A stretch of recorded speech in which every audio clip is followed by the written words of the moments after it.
Mother smiling through tears, the flight attendants frozen for a moment before one of them wiped her eyes and laughed. And in that humming there was something unspoken being repaired, a crack sealed. A reminder that comfort doesn't always come from authority or money or control but from empathy passed hand to hand. And when the plane landed, people clapped. Not the forced kind for pilots, but a genuine, messy applause that made the boy flinch and sink into his seat, cheeks burning, until the pilot's voice came over the intercom, breaking protocol to say he'd been flying for 30 years and had never witnessed anything like that, and that sometimes the smoothest landing isn't on the runway but inside us. And as passengers disembarked, many stopped to thank the boy, some awkwardly, some with shame in their eyes, some with gratitude so heavy it spilled over into hugs, and one woman confessed she'd almost said something cruel earlier and didn't know why she felt compelled to apologize. Now except that the humming had reminded her of her own mother, and the boy listened, nodded, accepted without judgment, because judgment weighs more than forgiveness, and outside the gate, the mother handed him a note with trembling fingers, saying she didn't have much but wanted him to know he had saved her, and he tried to refuse but she insisted, and later, alone in the terminal, he opened it to find not money but a simple message. You reminded my child that the world can be gentle and, years later, when that baby grew up and asked why planes made her sleepy, the mother would tell her about the boy who hummed the sky into silence, and the boy himself would carry that night with him through moments when the world seemed determined to misunderstand him, to shrink him, to fear him, remembering that once, without asking permission, he had changed everything by being exactly who he was. And if you felt something reading this, if your chest tightened or your eyes burned, don't ignore it. Subscribe, stay, and share these stories, because kindness doesn't go viral by accident. It needs witnesses, and sometimes all it takes to soothe a screaming world is the courage to hum. Before you blink or scroll away, let me ask you something. When was the last time a stranger changed your life without saying a single word?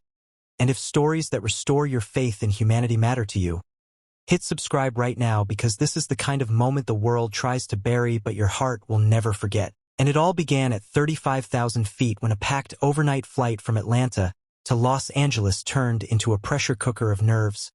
crying, judgment, and quiet prejudice, because the baby wouldn't stop screaming. Not the normal fussy cry, but the sharp, desperate wail that slices through bone and patience, the kind that makes shoulders tense and eyes roll, and people pretend to sleep while secretly counting the minutes. And the mother, young, exhausted, eyes rimmed red, walked the aisle again and again, bouncing, rocking, whispering apologies to strangers who didn't ask to hear them but wore their irritation openly. A businessman muttering about first-class prices, a woman with noise-canceling headphones glaring like her purchase had been betrayed, a flight attendant offering warm water, cold water, extra blankets, toys, advice, sympathy, all of it failing, the baby's cries rising and falling like a storm that refused to pass, until the air itself felt thin with frustration. And in seat 27B sat a black teenage boy traveling alone, hoodie pulled up, earbuds dangling and used, hands folded tight like he was holding something precious inside himself, eyes following the baby with a look not of annoyance but recognition, as if he knew that sound intimately, as if it echoed from somewhere deep in his own past. And when the mother passed him again, he stood up suddenly, not loudly, not dramatically, just enough to be noticed, and the people nearby stiffened because that's what they had learned to do, learned without realizing it, and the flight attendant hesitated, already forming a polite refusal. But the boy didn't ask to hold the baby or touch or interfere. He just said softly, "Ma'am, may I try something?" And his voice was calm, steady, the kind that doesn't demand trust but somehow earns it. And the mother, at the end of herself, nodded, because hope is loud when desperation has nowhere else to go. And the boy didn't take the baby, didn't make a show. He simply stood there in the aisle, closed his eyes, and began to hum, not a nursery rhyme or a pop tune but something older, slower, a low vibration that seemed to settle into the plane's constant engine drone like it had always belonged there. A hum that felt less like sound and more like warmth, and within seconds something impossible happened. The baby's cry broke, stuttered, softened, then stopped, eyes blinking wide as if listening to a memory it couldn't name, tiny fists unclenching, breath evening out, and the cabin fell into a stunned silence so complete you could hear the seatbelt sign hum, And the boy kept humming, eyes still closed, shoulders relaxed, like this wasn't a miracle to him but a habit, and the baby leaned toward the sound,